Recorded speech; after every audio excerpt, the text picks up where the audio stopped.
Bishaan bahara addunyaa keessa jiru mooqqaa yookaan fallaana takkatti waraabutti seenaa gooticha sooressa jaarraa abbaa gadaa bal'aa irraa waan xiqqoo isinii funaannee dhufneeti jira. Seenaan gooticha qixxee nama kumaa sooressa jaarraa abbaa gadaa yookiin Abdul Karim Ibrahim jedhamu eenyu eessatti dhalate haalli qabsoo isaa maal fakkaata ture dhaamsa uummata Oromoof maal dhaame maal dabarse kan jedhuu fi kan kana fakkaatan qophii kennaa utubaa haqaa irratti tuquuf yaalleetii jira. Ammas turtiin keessan nu wajjin haa ta'u.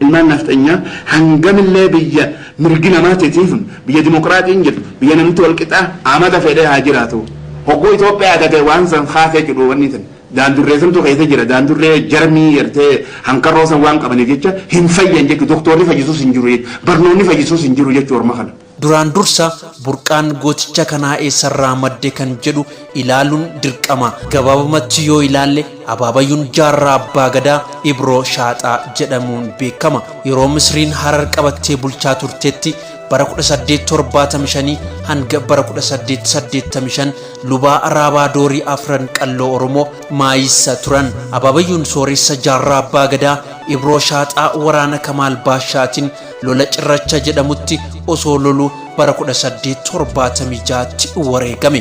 Akaakayyuun isaa Hamiid Ibroo ammoo bara 1887 sababa Minilik summii bunaan obaaseef akka du'e ni himama.